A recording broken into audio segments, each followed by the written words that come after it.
오늘은 나사로를 살리신 5번째 시간으로 예수님께서 우는 장면을 한번 생각해 보도록 하겠습니다. 예수님께서 눈물을 흘리시는 장면을 생각해 보도록 하겠습니다. 여러분, 예수님은 완전한 하나님이시지만 동시에 인간이시기도 했습니다. 그래서 예수님도 우리가 이 세상 가운데 경험하는 모든 일들을 생사고라, 그리고 희노애락의 모든 일들을 그대로 다 경험하시고 우리가 느끼는 그런 고통들을 다 경험하시는 그런 분이십니다. 우리가 영적으로 승리할 때 만면의 한박 웃음으로 함께 기뻐하시고 웃으시는 분이 바로 우리 예수님이시고, 우리가 불순종하여서 어이없게도 어처구니 없는 그런 죄에 빠져 있을 때에 여러분, 예수님도 화를 내시는 분이십니다. 뿐만 아니라 주의 자녀들이 삶의 무게에 이기지 못하고 힘들어할 때에는 예수님, 우리 울 때 같이 우시는 분이신 줄로 믿습니다.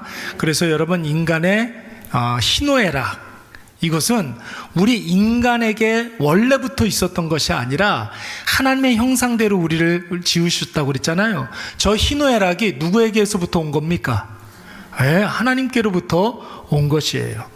여러분, 신약 성경의 말씀을 보시면은 예수님께서 우는 장면이 3군데 나오고 있습니다. 예수님께서 눈물을 흘리시는 모습이 3군데 나와 있는데, 첫 번째는 십자가 지시기 위해서 예수님께서 예루살렘 성에 입성하실 때에 수많은 사람들이 종려나무 가지를 흔들면서 호산나 다윗의 자손으로 오시는 이여 하면서 예수님을 환영했잖아요.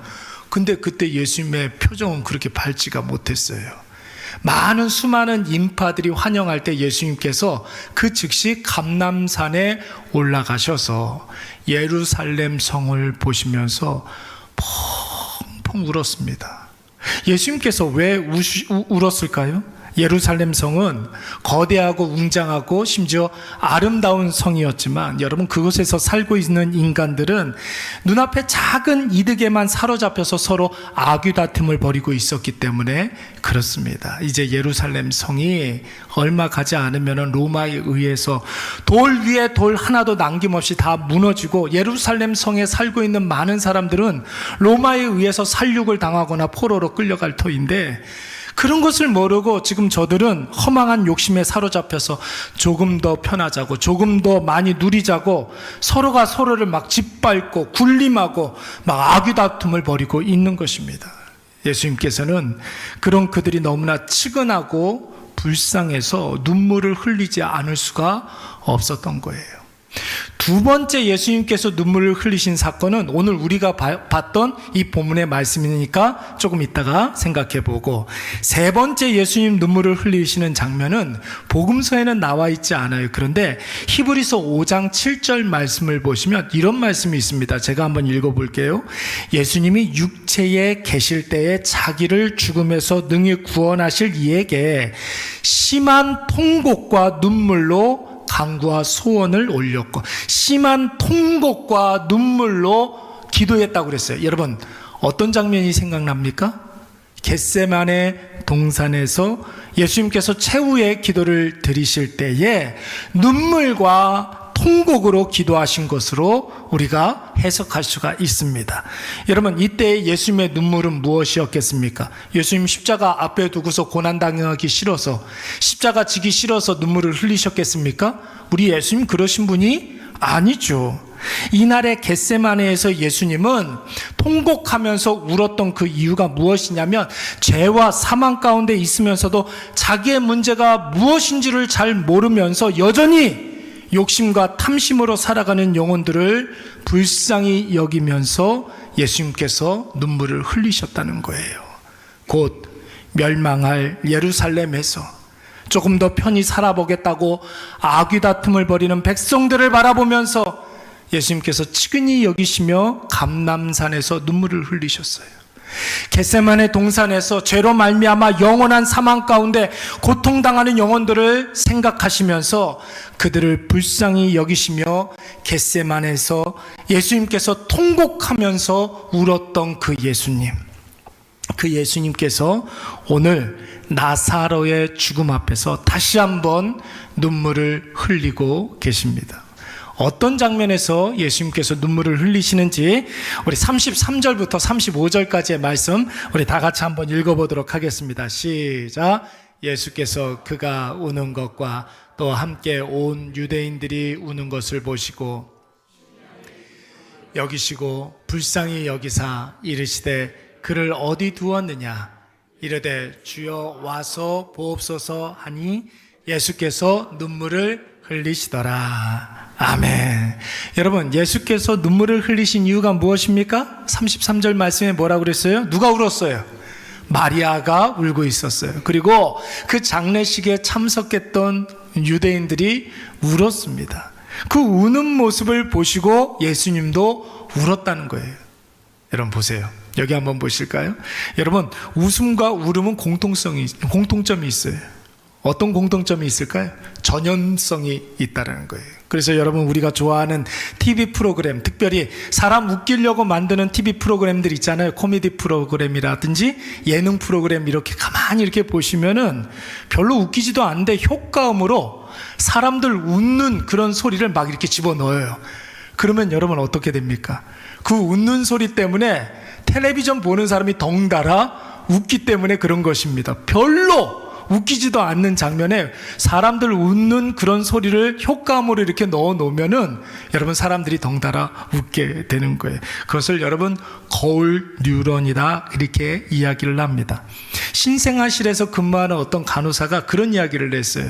여러분, 신생아실에 여러 명의 신생아들 이렇게 누워 놓잖아요. 그렇잖아요. 그런데 어떤 한 아기가 한번 그냥 고래고래 울기 시작하면 그때부터 옆에 있는 신생아들도 같이 따라 운다는 거예요. 그래서 웃음과 울음은 전염성이 있다라는 거죠. 여러분, 우리 옛날에 동네에서 강아지 이렇게 많이 기를 때 동네 개가 한 마리 짖기 시작하면 온 동네 강아지들이 그냥 한꺼번에 막 짖기 시작하잖아요. 그렇지 않습니까? 그런 원리가 있습니다. 설교 시간에도 설교자가 설교하다가 자기 감정 이기지 못하고 막 울먹거리기 시작하면 내용과는 전혀 상관없이 설교자가 울먹거리면 성도들도 따라 울어요. 그렇습니다. 특히 여자분들 어떻습니까? 누군가 옆에서 이렇게 울면은 왜 우는지 몰라. 근데 같이 우는 경우들이 굉장히 많이 있습니다. 예수님이 오늘 본문에서 우셨던 이유가 남들 우니까 같이 따라 우는 것입니까? 그게 아니에요, 여러분. 예수님이 나사로의 죽음 앞에 슬퍼하며 우는 자들이 불쌍하고 비통해서 울었던 것입니다. 근데 여러분 보세요. 왜 울었다고요? 불쌍하고 비통해서. 불쌍해서 여러분 눈물이 납니까? 안 납니까? 나죠. 근데 여러분, 불쌍하면 불쌍한 것이지 비통한 건 또 뭐예요? 비통하다는 말이 무슨 뜻입니까? 심령의 비통이 여기시고 불쌍히 여기사. 여러분, 우리가 보고 있는 이 성경은 개정개혁판이라고 이야기합니다. 개정개혁판. 우리 개정개혁판 성경 보기 전에 개정한글판이라는 성경을 썼었단 말이에요. 그러니까 우리 이 성경 바뀌기 전에 성경을 개정한글판이라고 그랬어요. 그 성경에서는 이 부분을 어떻게 이야기를 했느냐면 심령에 통분히 여기고 민망히 여기셨다고 그랬어요. 불쌍히라는 말이 빠져 있고 통분히 여겼다. 통분하다. 이게 무슨 뜻이에요? 분자가 무슨 분자입니까? 화나다. 예수님께서 지금 왜 울었다고요? 통분히 여겨서. 화가 나서 울었다는 거예요. 민망히 여기시다. 예수님이 얼마나 민망하셨으면 눈물이 날 정도였습니다. 저들이 우는 것을 보고 만약에 불쌍히 여기면서 울었다고 한다면 그 슬픔을 공감하고 애처로워서 울었다는 소리가 되겠죠. 아이고, 얼마나 슬프면 저렇게 울까? 얼마나 마음이 답답하면 저렇게 울까? 연기도 잘해, 그렇죠? 이러면서 울었다는 말이에요. 그런데 그런 뜻이 아니라고요. 통분히 여기시고 민망히 여기셔서 우셨다라는 것은 여러분 전혀 다른 뜻 아닙니까? 저들이 슬퍼하며 우는 게 뭐가 나서 울었다고요? 화가 나서 울었다는 거예요. 지금 울 상황이 아닌데 어떻게 저렇게 이런 상황에서 울 수 있을까 하면서 답답해서 울었다는 거예요. 여러분, 답답하면 눈물이 납니까? 안 납니까? 억울하면 눈물이 납니까? 안 납니까? 나죠, 여러분. 실제로 여러분, 여기에서 사용하는 비통이 여기다 라는 말은 화가 나다, 이런 말과 막 씩씩거리다 라는 말의 합성어예요. 화가 나서 막 씩씩거리는 그런 모습을 표현하는 단어입니다. 그러니까 이런 거죠. 맹수가 배고파가지고 오르렁거리는 거 있잖아요. 집에서 키우는 강아지가 주인한테도 막 이빨 이렇게 드러내고 어렁거릴 때가 있잖아요. 그때 그때의 그 모습, 막 말이 막 달려와가지고 멈춰가지고 코에서 그냥 바람이 씩씩 나오는 그런 모습, 그런 거. 하늘에서 여러분 천둥 번개가 치기 전에 막 구르릉 거리잖아요. 그런 모습, 그때의 이 비통하다라는 표현을 쓰는 거예요. 또 불쌍히 여기다라는 말은 견딜 수 없는 괴로움, 어떤 고통, 안타까움, 이런 것을 표현하는 말이에요. 여러분, 그러니까 예수님께서 이 상황이 너무 혼란스러워서 감정을 지금 추스릴 수 없을 정도로 괴로운 상태였다라는 것입니다. 여러분, 왜 예수님의 마음이 이렇게 복잡했을까요? 예수님의 마음이 얼마나 괴로우시면 여러분 눈물까지 나겠습니까? 그 이유는 여러분, 마리아가 했던 말 때문에 그런 거예요. 마리아가 뭐라고 그랬는지 우리 32절 말씀 한번 보도록 하겠습니다. 다 같이 한번 읽어볼까요? 시작. 마리아가 예수 계신 곳에 가서 배웠고 그 발 앞에 엎드려 이르되 주께서 여기 계셨더라면 내 오라버니가 죽지 아니하였겠나이다 하더라. 아멘. 여러분, 누구 탓이라는 거예요? 내 오라버지 돌아가는 게 누구 탓인 거예요? 예수님. 이 자리에 없어가지고. 근데 여러분, 이 말을 마리아만 한 게 아니에요. 이 말 지금 누가 했다고요? 마리아가 한 거예요. 근데 우리 지난주에 이 말하고 똑같이 했던 사람 한 사람 우리가 알고 있어요. 그 사람이 누굽니까? 21절 말씀에 보니까 마리아의 언니가 뭐라고 그랬는지 다 같이 시작. 마르다가 예수께 여짜오되 주께서 여기 계셨더라면 내 오라버니가 죽지 아니하였겠나이다. 한자도 틀리지 않고 똑같이 이야기했어요. 그 언니의 그 동생이에요. 마리아하고 마르다가 똑같이 예수님이 이 자리에 있었으면 우리 오빠가 나사로가 죽지 않았을 것 아닙니까? 여러분, 누구 탓이라는 겁니까? 나사로가 죽은 것은 예수님이 이 자리에 없었기 때문이다. 예수님 계셨더라면 일이 이렇게까지 되지 않았을 거 아닙니까? 우리 오빠 죽은 것은 예수님 탓이라는 것이. 여러분, 마르다와 마리아는 예수님하고 평상시에 굉장히 친했던 사람들이었습니다. 얼마나 친했는지 몰라요. 예수님 공생애 3년 동안 예수님 하시는 말씀, 설교 굉장히 많이 들었던 사람이었어요. 예수님이 하나님의 아들이라는 사실 믿었을까요? 못 믿었을까요? 믿었던 사람이었어요. 예수 그리스도를 믿으면은 영생을 얻고 심판에 이르지 아니하고 사망에서 생명에 이르느니라, 이 말씀을 확실히 믿었던 그런 사람들이었습니다. 그런데 지금 현실은 어떻습니까? 고백은 그런데 현실은 어때요? 지금 오빠 나사로가 죽으니까 모든 것이 다 끝났다라고 생각을 하는 거예요.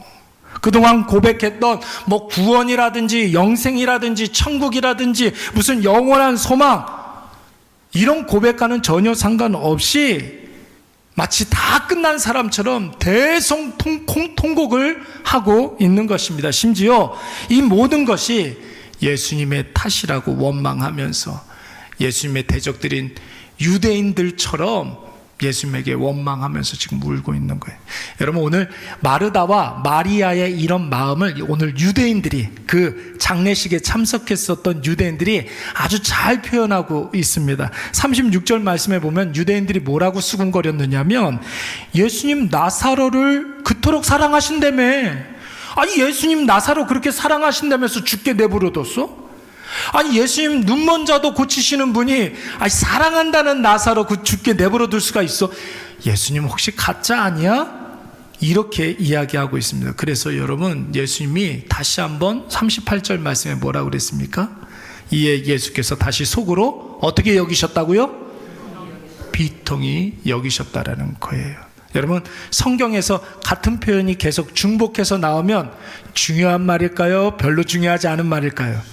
중요한 말이에요. 그러니까 다시 한번 볼 수 있어야 되는 거예요. 성경에서 같은 표현이 지금 2번 나오고 있잖아요. 여러분 혹시 그런 경우 없습니까?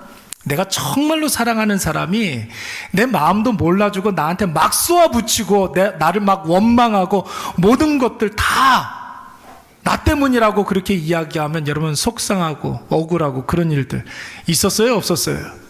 그런 일들이 있죠. 그러면 여러분 너무 속상하면 나도 모르게 눈물이 날 수밖에 없잖아요. 여러분 혹시 사춘기 자녀에게 엄마가 나한테 뭘 해줬다고 그렇게 유세를 떨어? 여러분 그런 이야기 들어본 적 있어요? 없어요? 참고로 저는 없었어요. 저희 딸은 그런 아이가 아니에요. 근데 저는 그런 아들이었어요. 저는 우리 아버지한테 그런 얘기 한 적이 있었어요. 근데 그게 늘 마음에 사무쳐요. 왜 그때 그런 얘기를 했을까? 혼자 막 쑥스럽고 혼자 막 민망하고. 근데 우리 딸은 그러지 않더라고요. 예. 그동안 내 한 몸 불사르게 내어주면서 이 자녀를 양육했는데 여러분 이 녀석 한다는 소리가 엄마가 도대체 나한테 해준 게 뭐야? 뭐 이렇게 이야기하면은 여러분 어떨 것 같습니까? 우리가 종종 하나님에 대해서도 이런 태도를 취할 때가 종종 있다라는 것이, 좋을 때는 하나님의 은혜가 없으면 나는 도저히 살아갈 수가 없는 존재입니다 막 천사의 얼굴로 그렇게 고백을 하면서도 마치 살아가면서 나한테 뜻하지 않은 그런 힘듦과 어려움을 만나게 되면 하나님 어떻게 나한테 이럴 수가 있어요 막 이러면서 내가 하나님한테 뭘 그렇게 다른 사람들은 몰라 나한테만 이렇게 가혹하시고 하나님을 믿는 믿음의 결과가 이런 거라면 내가 하나님 안 믿고 말자 이럴 때가, 이런 성도들 내가 많이 봤어요 여러분. 그때 하나님은 그런 우리를 바라보면서 우리의 오늘 본문의 말씀대로 어떻게 하신다고요? 비통히 여기시면서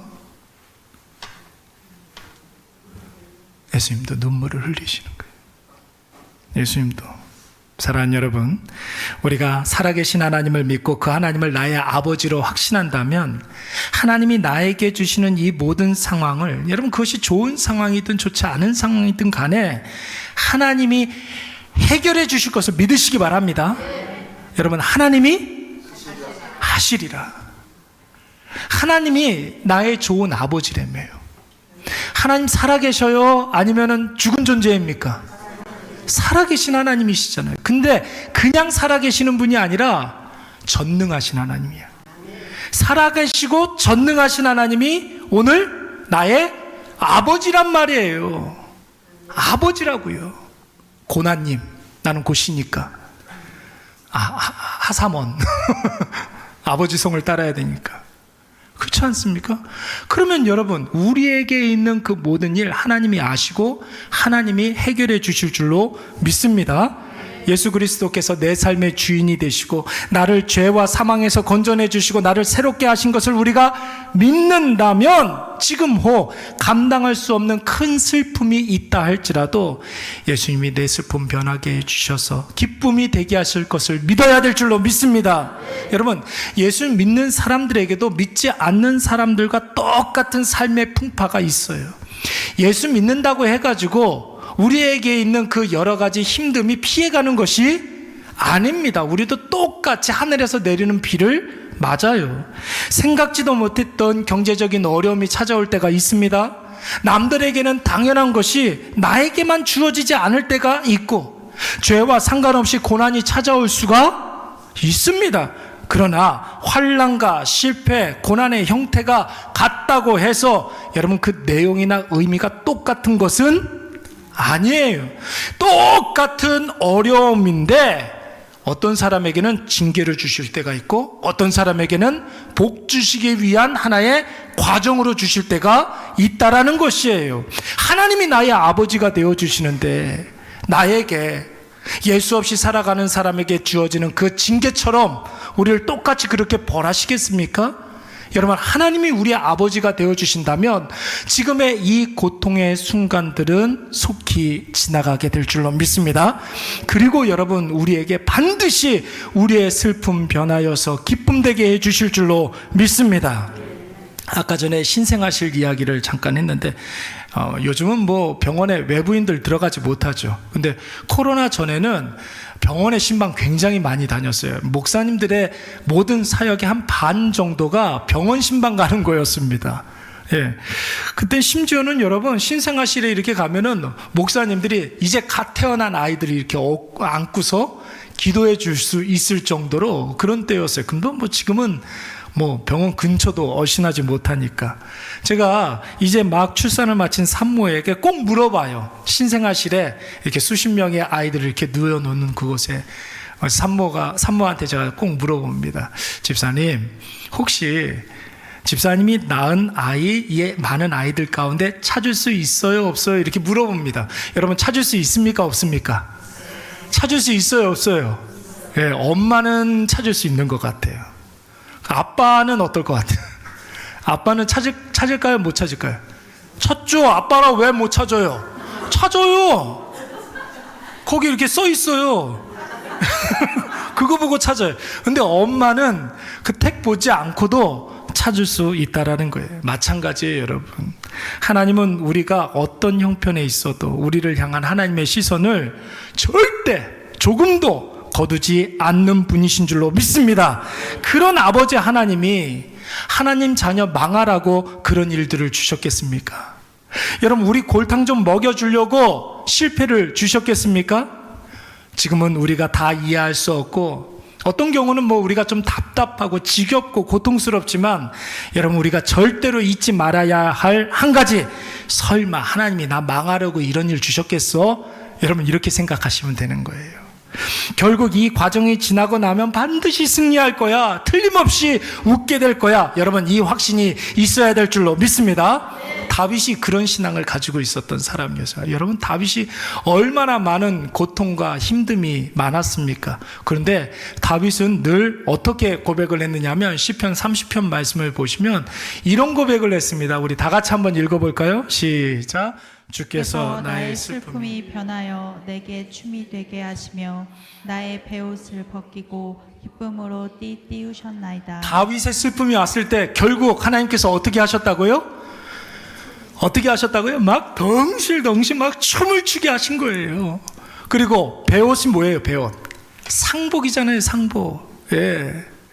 나의 모든 슬픔 가운데 나의 베옷을 벗기시고 기쁨으로 띠우셨나이다. 축제 때 입는 옷으로 바꿔주셨다는 거예요. 여러분, 이러한 놀라운 역사가 저와 여러분의 삶 가운데 일어날 줄로 간절히 축원합니다. 이사야도 여러분 마찬가지. 이사야도 똑같은 고백을 했어요. 이스라엘에 대해서 예언하기를 지금은 너희들이 힘들고 지금은 너희들이 징계를 받게 되겠지만 결국 어떻게 된다고 그랬습니까? 시온에서 슬퍼하는 자에게 화관을 주어서, 꽃화관을 주어서 그 죄를 대신하며 기쁨의 기름으로 그 슬픔을 대신하고 또 찬송의 옷으로 그 근심을 대신하게 하겠다고 그랬어요. 여러분, 하나님께서 우리에게 있는 모든 힘듦과 어려움의 순간들 다 지나가게 하시고, 할렐루야, 우리의 슬픔 변하게 하시고 기쁨 되게 해주실 줄로 믿습니다. 우리의 상복을 다 벗겨내 주시고 기쁨의 축제 때 입는 여러분 아름답고 화려한 여러분 드레스를 입혀 주실 줄로 믿습니다. 그러나 방법이 있는 사람과 방법이 없는 사람은 좀 차이가 있어요. 우리는 방법이 있잖아요. 예수 그리스도라는 방법이 있잖아요. 그런데 여러분, 똑같은 어려움 가운데서도 방법이 없는 사람들이 있다라는 거예요. 그런 사람들은, 예수가 있는 사람들은 슬픔이 변하여 기쁨이 되지만 여러분, 방법이 없는 사람들, 예수 그리스도라는 해답이 없는 사람들은 슬픔이 변하여 우울증이 되고 허무한 인생이 되는 거예요. 그대로 끝나버리는 거예요. 방법이 없는 사람들은 고난 그 상태로 쭉 가다가 끝없는 나락에 떨어지게 된다는 것이죠. 왜 그렇습니까? 살아계신 하나님, 전능하신 하나님, 이 세상의 주관자 되신 하나님께서 여러분 우리의 아버지가 되어주시기 때문에 그런 거예요. 아버지가 없는 사람들은 보호자가 없는 거죠. 책임자가 없는 거예요. 여러분, 이것을 자신의 인생에서 확실히 깨달은 사람, 요셉 있잖아요. 요셉 자기의 인생을 뒤돌아보면서 형들에게 이런 이야기를 했습니다. 여러분, 이 말씀도 굉장히 중요한 말씀이니까 우리 다 같이 한번 읽어보도록 하겠습니다. 우리 요셉이 했던 말, 시작. 당신들은 나를 해하려 하였으나 하나님은 그것을 선으로 바꾸사 오늘과 같이 많은 백성의 생명을 구원하게 하시려 하셨나니. 야, 여러분, 이 얼마나 기가 막힌 말씀입니까? 사람은 나를 죽이려고 했다는 거예요. 사람은 나를 죽이려고 했다는 거. 그런데 하나님께서 그것을 선으로 바꿔주셔서 내 생명만 살려주신 것이 아니라 자기를 주변에 있는 모든 사람들의 생명까지도 살려주셨다라는 거죠. 여러분, 이 얼마나 여러분 감격적인 그런 이야기들입니까? 사람은 나를 죽이려고 했는데 하나님은 나뿐만 아니라 애굽에 있는 모든 사람들, 팔레스틴에 있는 모든 사람들을 다 살려주셨다라는 거예요. 오늘 이러한 놀라운 역사가 우리 사랑하는 모든 일해 가족들에게 풍성하게 임하게 될 줄로 믿습니다. 네, 있어요. 얼마나 기쁩니까? 오늘 이 자리에 우리 중고등부 아이들도 이렇게 참석을 했는데, 여러분, 우리 중고등부 아이들의 삶 가운데 보이는 게 전부가 아니잖아요, 그렇죠? 근데 그 마음속에 예수 그리스도가 있으면, 하나님의 살아계심을 확신한다면 내 상황이 변하게 되어서 내가 상상하지도 못하는 놀라운 역사가 일어나게 될 줄로 믿습니다. 사랑하는 여러분, 오늘 예수님의 눈물의 의미를 깊이 묵상해 보시기 바랍니다.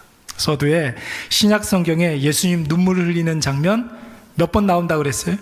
3번이 나온다고 그랬어요. 첫째, 예루살렘 성 바라보면서, 예루살렘 성, 여러분 이제 다 무너질 터인데 한 치 앞도 보지 못하면서 자기 잘난 맛에 사는 사람들, 남을 짓밟고 사는 사람들, 누리기만 하는 그런 사람들 바라보면서 예수님께서 안타까워서 눈물을 흘리신다고 그랬어요.